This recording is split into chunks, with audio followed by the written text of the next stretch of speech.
tbsp എല്ലാവർക്കും വീണ്ടും സ്വാഗതം. എല്ലാവർക്കും സുഖമെന്ന് വിശ്വസിക്കുന്നു. അപ്പോൾ കറികളും ഒക്കെ കുറേ ആയി. അപ്പോൾ നമുക്ക് ഇന്നൊരു സ്നാക്ക് റെസിപ്പി ആയിട്ട് ആണ് ഞാൻ വന്നിരിക്കുന്നത്. ഇന്നത്തെ റെസിപ്പി എന്ന് പറഞ്ഞാൽ നമ്മുടെ എഗ് പഫ്സ് ആണ്. അപ്പോൾ എഗ് പഫ്സ് എന്ന് പറഞ്ഞാൽ അത് ഒന്ന് എയർ ഫ്രയറിനകത്തും പിന്നെ പാനിനകത്തും എങ്ങനെ ചെയ്യാമെന്നാണ് ഞാൻ കാണിക്കുന്നത്. അപ്പോൾ നമുക്കതൊന്ന് കണ്ടു നോക്കാം.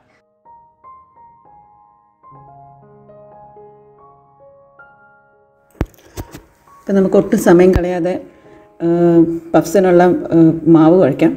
ആദ്യമേ നമുക്ക് വേണ്ടത് 2.5 കപ്പ് മൈദ. നമുക്ക് 2.5 കപ്പ് മൈദ വേണം.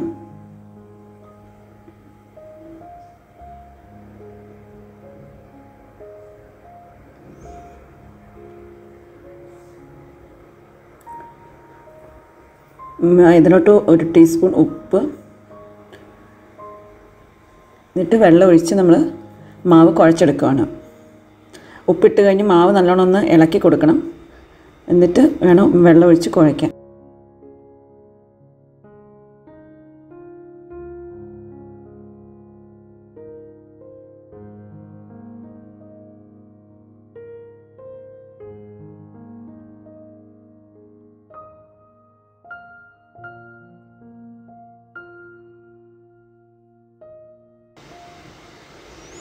ഇനി ചെയ്യാൻ പോകുന്നതെന്ന് പറഞ്ഞാൽ മാവ് കുഴച്ചതിനകത്തോട്ട് കയ്യിൽ എണ്ണ എടുക്കുക. എണ്ണ എടുത്ത് സാധാ സൺഫ്ലവർ ഓയിൽ എടുത്ത് നമ്മൾ മാവിലോട്ട് തൂത്ത് കൊടുക്കുകയാണ്. അപ്പം എത്ര എണ്ണ, ഒത്തിരി എണ്ണ വേണ്ട, എന്നാലും ഒരു എണ്ണ നല്ലോണം മാവിലോട്ട് 2 സൈഡും നല്ലോണം മാവിലോട്ട് പിടിച്ച് നല്ലോണം നല്ല തേച്ച് നല്ലോണം പിടിപ്പിച്ച് വെക്കുന്ന അത്രയും എണ്ണ നമുക്ക് ആവശ്യമുള്ളൂ.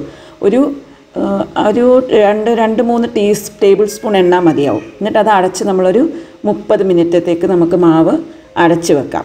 അപ്പോൾ ഈ 30 മിനിറ്റ് ഈ മാവ് അവിടെ ഇരിക്കുന്ന സമയം കൊണ്ട് നമുക്ക് മസാല റെഡിയാക്കി എടുക്കാം.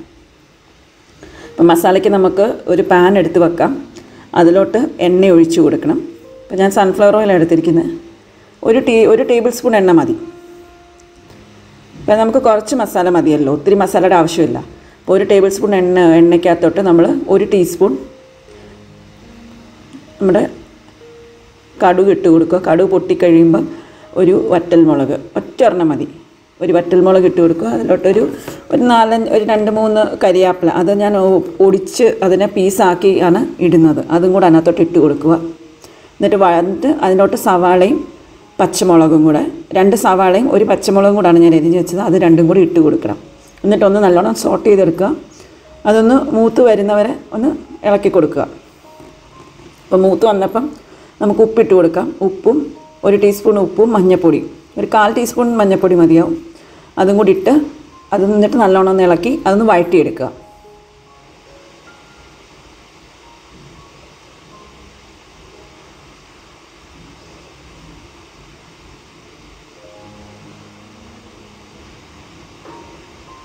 അപ്പോൾ നല്ലോണം വഴണ്ട് വന്ന് കഴിയുമ്പം നമുക്ക് അരിഞ്ഞ് വെച്ചിരിക്കുന്ന നമ്മൾ ഇഞ്ചിയും വെളുത്തുള്ളിയും കൂടെ നല്ലോണം പേസ്റ്റ് ആക്കണ്ട, എന്നാൽ കുരുകുരാന്ന് നല്ല നൈസായിട്ട് അരിഞ്ഞ് വെച്ചാൽ മതി. അതും കൂടെ അതിനകത്തോട്ട് ഇട്ട് കൊടുക്കണം. അതും കൂടി ഇട്ട് കൊടുത്ത് അതിനെയും കൂടെ നല്ലോണം ഒന്ന് ഇളക്കി ഒന്ന് എല്ലാം കൂടെ ഒന്ന് ചേർത്ത് കൊടുക്കുക.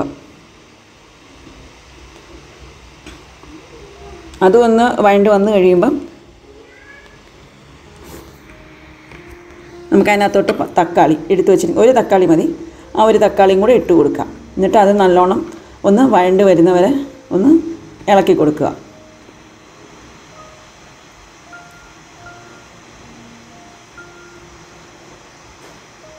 എന്നിട്ട് നമുക്കൊരു 5 മിനിറ്റത്തേക്കൊന്ന് അടച്ച് വെക്കാം. 5 മിനിറ്റ് കഴിയുമ്പം നമുക്ക് ഒന്ന് അടപ്പ് തുറന്ന് നമുക്കിനി മസാല ചേർത്ത് കൊടുക്കണം. അപ്പോൾ നമുക്ക് വേണ്ട മസാല എന്ന് പറഞ്ഞാൽ മല്ലിപ്പൊടി നമുക്കൊരു 1 ടേബിൾ സ്പൂൺ മല്ലിപ്പൊടിയും 1/2 ടേബിൾ സ്പൂൺ മുളക് പൊടി മതി. മുളകിന് എരിയനുസരിച്ച് മുളക് പൊടി ചേർത്ത് കൊടുത്താൽ മതി. ഒരു 1 ടേബിൾ സ്പൂൺ മുളക് പൊടിയും കുറച്ച് ഗരം മസാലയും, ഒരു 1/2 ടീസ്പൂൺ ഗരം മസാലയുടെ ആവശ്യമുള്ളൂ. അതും കൂടി ഇട്ട് നല്ലോണം ഇളക്കി കൊടുക്കുക. മസാല കരിഞ്ഞു പോവാതെ നല്ലോണം ഇളക്കി എല്ലാം കൂടി ചേർത്ത് വഴറ്റിയെടുക്കുക. ഇനി ഞാൻ ഇതിനകത്തോട്ടൊരു കുറച്ച് വെള്ളം, ഒരു സ്വല്പം വെള്ളം കൂടെ, മസാല ഒന്ന് ഇതായി വരാൻ വേണ്ടി മാത്രം കുറച്ച് വെള്ളം, ഒരു 1/4 കപ്പ് മതിയാവും. 1/4 കപ്പിൻ്റെ ആവശ്യമില്ല, എന്നാൽ അതിലും കുറച്ച് ഒരു 2 ടേബിൾ സ്പൂൺ അത്രയും കുറച്ച് വെള്ളം മതി. അതും കൂടെ ഒഴിച്ച് നല്ലോണം ഒന്ന് മസാലയൊന്ന് നല്ലോണം ചേർത്ത് ഇളക്കി കൊടുക്കുക. അപ്പം മസാല ഒന്ന് ഒരു ഗ്രേവി പരുവം പോലെ കിട്ടും. ഇതിലോട്ട് വെള്ളം ഒന്നും വേണ്ട, റോസ്റ്റ് പരുവമാവും. എന്നിട്ട് മസാല ആയി കഴിയുമ്പോൾ നല്ലോണം ഒന്ന് സെറ്റായി കഴിയുമ്പോൾ നമുക്ക് മല്ലിയിലയും കൂടി ഇട്ട് കൊടുക്കാം. അപ്പോൾ നമ്മുടെ മസാല ആയിട്ടുണ്ട്. മസാല അവിടെ ആറുന്ന സമയം കൊണ്ട് നമുക്ക് നമ്മുടെ മാവൊന്ന് റെഡിയാക്കി എടുക്കാം. മാവ് നല്ല സോഫ്റ്റ് ആയിട്ടുണ്ട്. അപ്പോൾ മാവ് നമുക്ക് നല്ല നീറ്റാക്കി വെച്ചിരിക്കുന്ന ടേബിൾ ടോപ്പിലോട്ട് നമുക്ക് ഇട്ട് അതിനെ നല്ലോണം സ്പ്രെഡ് ചെയ്തെടുക്കണം. മാവിനെ നമുക്കിനി നല്ലോണം ഒന്ന് നൈസാക്കി എടുക്കണം മാവിനെ. അപ്പം ആദ്യമേ ഒരു പ്രാവശ്യം മടക്കി, അതിനെ എത്ര മടക്കുന്നോ നമുക്ക് അത്രയും ലേസ് കിട്ടുന്നതാണ്. അപ്പം ഞാനൊരു 2-3 മടക്ക് മടക്കിയായിരുന്നു. മടക്കി കഴിഞ്ഞിട്ട് ചപ്പാത്തിയുടെ കമ്പ് അത് വെച്ച് കൈ കൊണ്ടായാലും ചെയ്യാമെങ്കിൽ ചെയ്യാം. ഇപ്പം ഞാൻ ചപ്പാത്തിയുടെ കമ്പ് വെച്ച് തന്നെ നൈസായിട്ട് അതിനെ പരത്തിയെടുക്കുവാണ് ആ ടേബിൾ ടോപ്പിൽ വെച്ച്. എത്ര അതിനെ പരത്തിയെടുക്കാം അത്രയും. എന്നാൽ ഒത്തിരി നൈസാവല്ല, ഒരു ചെറിയൊരു കട്ടി വേണം, ഇല്ലെങ്കിൽ അങ്ങ് തീരെ അങ്ങ് ഇതായിപ്പോവും. അപ്പം നൈസായിട്ട് അതിനെ പരത്തിയെടുക്കുക.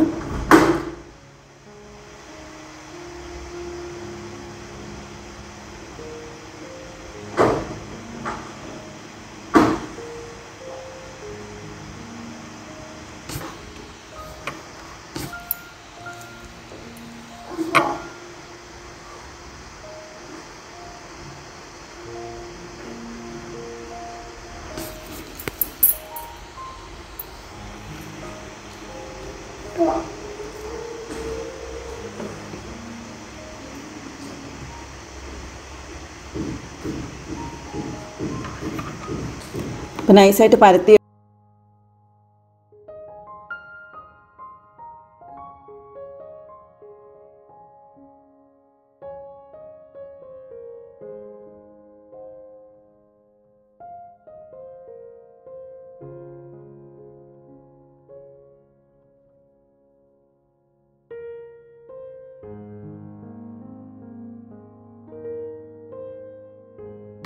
അപ്പം നല്ലോണം കട്ട് ചെയ്തെടുക്കുക. സ്ക്വയറിൽ കട്ട് ചെയ്തെടുത്താൽ മതി. അപ്പോൾ കട്ട് ചെയ്തെടുത്ത്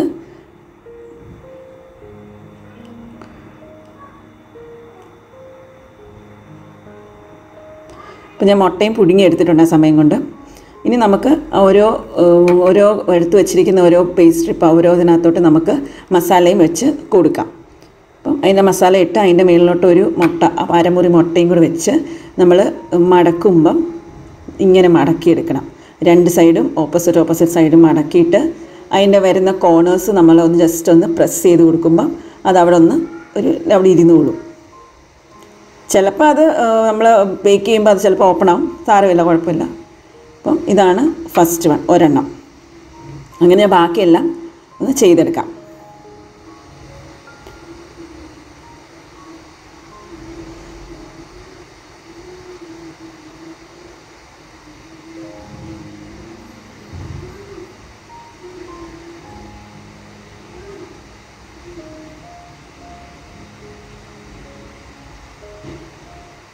നമ്മൾ കടയിൽ നിന്ന് മേടിച്ച് കൊടുക്കുന്നതിന് നല്ല നമ്മുടെ വീട്ടിൽ തന്നെ ചെയ്ത് കൊടുക്കുമ്പം അത്രയും നമുക്ക് തന്നെ ഒരു സമാധാനമാണ്.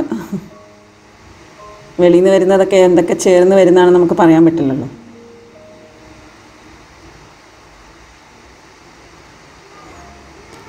അപ്പോൾ കുഞ്ഞുങ്ങൾക്ക് കൊടുക്കണമെങ്കിൽ ഇച്ചിരി എരി കുറച്ചായാലും എടുക്കാവുന്നതേ ഉള്ളൂ. മുളകൊക്കെ കുറച്ചിട്ട് എടുക്കാവുന്നതേ ഉള്ളൂ. കുട്ടികൾക്കാകുമ്പം പപ്സൊക്കെ ആകുമ്പോൾ ഇഷ്ടവുമാണ്. അപ്പോൾ എൻ്റെ പപ്സിൻ്റെ ഇതെല്ലാം റെഡിയായി. അപ്പോൾ ഇനി നമുക്ക് ഒരു പാൻ എടുത്ത് വെച്ച് ഞാനൊരു ജസ്റ്റ് ഒരു പാത്രം ഇങ്ങനെ വെച്ചിട്ട് അത് ഒരു 10 മിനിറ്റ്സ്, ഒരു 10 മിനിറ്റ് ചെറിയ മീഡിയം ഫ്ലെയിമിൽ ഒന്ന് പ്രീ ഹീറ്റ് ചെയ്യാൻ വെക്കുവാണ്. ഒരു 10 മിനിറ്റ്. അപ്പോഴത്തേക്ക് ആ പാൻ ഒന്ന് ഹീറ്റായി വരട്ടെ.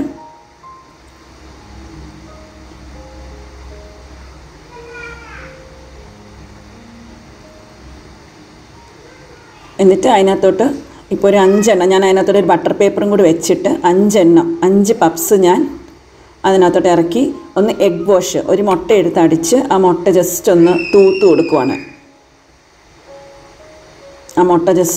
കൊടുക്കുവാണ്. ഓരോ പപ്സിൻ്റെ മേളിലോട്ട്. എന്നിട്ട് അതിനെ നമ്മൾ അടച്ചു വെക്കുകയാണ്. അപ്പോൾ ഇതൊന്ന് നമ്മൾ പാനിൽ ചെയ്യുമ്പോൾ ഒരു 35 to 40 മിനിറ്റ്സ് എന്തായാലും എടുക്കും നമുക്കൊന്ന് ബേക്കായി കിട്ടാൻ. ആ സമയം കൊണ്ട് നമുക്കിനി എയർ ഫ്രയർ മെത്തേഡിലേക്ക് കൂടി ചെയ്തെടുക്കാം. ഇപ്പോൾ എയർ ഫ്രയർ ഇത് സൊനാഷിയുടെ എയർ ഫ്രയറാണ്. അതിനകത്ത് ടൈം സിസ്റ്റം എല്ലാം ഉണ്ട്. അപ്പം താഴെയാണ് ഓപ്പൺ ചെയ്യുന്നത്. അതിനകത്ത് 2 ട്രേ ഉണ്ട്. ഒന്ന് മേളത്തെയും താഴത്തെയും. മേളത്തെ ട്രേ നമ്മുടെ ബാസ്ക്കറ്റാണ്, താഴത്തെ ഡ്രിപ്പാണ്. എണ്ണയൊക്കെ ഉണ്ടെങ്കിൽ താഴോട്ട് ഒലിച്ച് വീഴാൻ വേണ്ടിയുള്ള ട്രേ ആണ്. അപ്പോൾ ഇത് നമുക്കൊന്ന് പ്രീ ഹീറ്റ് ചെയ്യാൻ വെക്കണം. എയർ ഫ്രയറിലാകുമ്പോൾ കുറച്ച് ടൈം മതി. ഇത് നമുക്കൊരു 10 മിനിറ്റ്സിന് ആവശ്യമില്ല, എന്നാലും ഞാനൊരു 10 മിനിറ്റ്സ് പ്രീ ഹീറ്റ് വെക്കുവാണ്. ഒരു 200 ഡിഗ്രിയിലാണ് പ്രീ ഹീറ്റ് ചെയ്യാൻ വെക്കുന്നത്.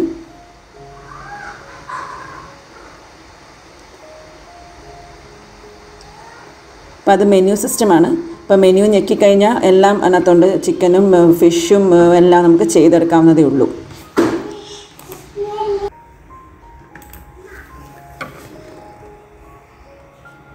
ഇപ്പോൾ ഒരു 10 മിനിറ്റ് ഞാൻ സെറ്റ് ചെയ്തു. അപ്പോൾ നമുക്കത് പ്രീ ഹീറ്റ് ചെയ്യാൻ വെക്കാം. ഇപ്പോൾ 10 മിനിറ്റ് കഴിഞ്ഞ് പ്രീ ഹീറ്റ് ആയിട്ടുണ്ട്. അപ്പോൾ നമുക്കിനി അതിനകത്തോട്ട് നമ്മുടെ എടുത്ത് വെച്ചിരിക്കുന്ന ഞാൻ ആ സമയം കൊണ്ട് പഫ്സിനകത്തൊന്ന് എഗ് വാഷ് ചെയ്ത് വെച്ചിട്ടുണ്ടായിരുന്നു. അപ്പോൾ അത് നമുക്ക് ട്രേക്കകത്തോട്ടൊന്ന് ഇറക്കി വെച്ച് കൊടുക്കാം. ഇപ്പം ബാസ്ക്കറ്റ് നല്ല ചൂടാണ്. അപ്പം പതുക്കെ എന്തായാലും ഇറക്കി വെച്ച് കൊടുക്കാം.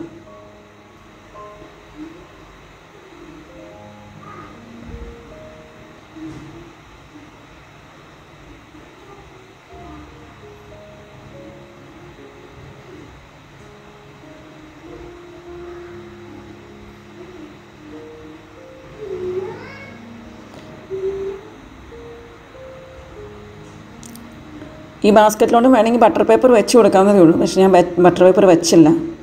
അപ്പം അങ്ങനെ ഡയറക്റ്റ് വെച്ചാൽ മതി. അത് ഞാനൊരു 200 ഇതൊരു 20 മിനിറ്റ്സിലേക്ക് മാത്രമേ സെറ്റ് ചെയ്യുന്നുള്ളൂ. 200 ഡിഗ്രിയിൽ 20 മിനിറ്റ്സ് അതിൻ്റെ ആവശ്യമുള്ളൂ. അപ്പോൾ അതൊരു സെറ്റ് ചെയ്ത് അത് കൊടുക്കാം. അതാവുന്ന സമയം കൊണ്ട് നമുക്ക് ഇപ്പോൾ നമ്മുടെ പാനിൽ വെച്ചിരിക്കുന്ന പഫ്സ് ഒന്ന് നോക്കാം.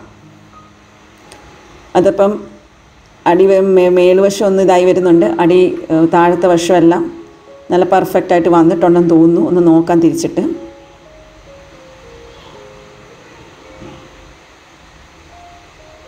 ചൂടാണ് നല്ല. കണ്ടില്ലേ, അടിപൊളി. അപ്പോൾ നമുക്കങ്ങനെ എല്ലാം 5 പഫ്സും കൂടി തിരിച്ചിട്ട് കൊടുക്കാം. എപ്പോഴും വീട്ടിൽ ചെയ്യുന്നതാണ് നല്ലത്. കുട്ടികൾക്ക് കൊടുക്കാനാണെങ്കിൽ ഈസിയാണ്. ഒത്തിരി ടഫൊന്നുമല്ല, ഒത്തിരി കട്ടിയുള്ള കാര്യങ്ങളൊന്നുമല്ല.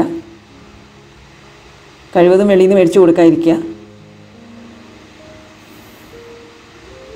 അങ്ങനെ നമുക്ക് 4 എല്ലാം തിരിച്ചിട്ട് കൊടുക്കാം. കണ്ടില്ലേ, എല്ലാത്തിൻ്റെയും ബാക്ക് സൈഡ് നല്ലോണം മുരിഞ്ഞ് വന്നിട്ടുണ്ട്. ഒരു നല്ല മണമൊക്കെ വരുന്നുണ്ട്. ഇപ്പോൾ ബട്ടർ തൂത്ത് കൊടുക്കണമെങ്കിൽ ബട്ടർ തൂത്ത് കൊടുക്കാം. എഗ്ഗിന് പകരം പാല് തേക്കണമെങ്കിൽ പാലായാലും തൂത്ത് കൊടുക്കാം.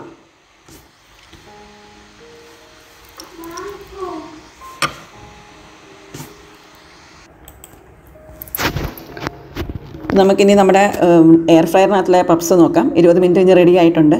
കണ്ടില്ലേ, അടിപൊളി. നല്ല മണമൊക്കെ വരുന്നുണ്ട്. പഫ്സൊക്കെ ഏകദേശം അത് റെഡി ആയിട്ടുണ്ട് പഫ്സ്. അപ്പോൾ ഇനി നമുക്ക് പാനിനകത്തിൽ തിരിച്ചിട്ട് കൊടുക്കാം. തിരിച്ച് നെക്സ്റ്റ് സൈഡ് അതിൻ്റെ അപ്പുറത്തെ സൈഡും നല്ല പെർഫെക്റ്റായിട്ട് വന്നിട്ടുണ്ട്. നല്ല മൊരിഞ്ഞ് നല്ല കറക്റ്റ് ഒരു ഇതായിട്ട് വന്നിട്ടുണ്ട്. അപ്പം പഫ്സ് റെഡി ആയിട്ടുണ്ട്, എഗ് പഫ്സ്. അപ്പോൾ ഇതുപോലെ വീട്ടിൽ തന്നെ ഉണ്ടാക്കുക, വെളിയിൽ നിന്ന് മേടിക്കാതെ. നല്ല അടിപൊളി പഫ്സ് ഉണ്ടാക്കിയെടുക്കാവുന്നതേ ഉള്ളൂ വീട്ടിൽ. അപ്പോൾ ഒന്ന് എൻ്റെ എയർ ഫ്രയറിലെ പഫ്സും ഒന്ന് പാനിൽ ഉണ്ടാക്കിയ പഫ്സും ഇതുപോലെ എല്ലാവരും ട്രൈ ചെയ്ത് നോക്കുക. ഇഷ്ടപ്പെട്ടാൽ സബ്സ്ക്രൈബ് ചെയ്യുക, നോട്ടിഫിക്കേഷൻ ബെല്ല് അമർത്തുക, ലൈക്ക് ചെയ്യുക, ഷെയർ ചെയ്യുക.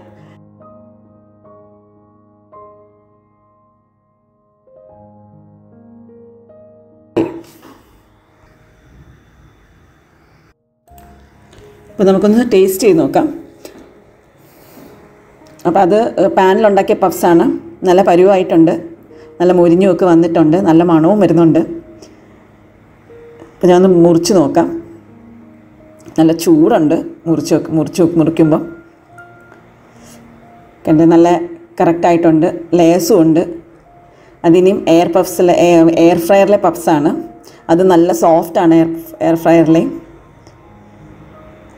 അതൊന്ന് മുറിച്ച് ഒന്ന് കാണിച്ചു തരാം. ചൂടായതുകൊണ്ടാണ് കഴിക്കാൻ പറ്റാത്തത്. എന്നാലും ഒന്ന് കഴിച്ച് നോക്കാം, ഒന്ന് കഴിച്ച് എടുക്കാൻ നോക്കാം. ചൂടുണ്ട്, നല്ല നല്ല മണമൊക്കെ വരുന്നുണ്ട്.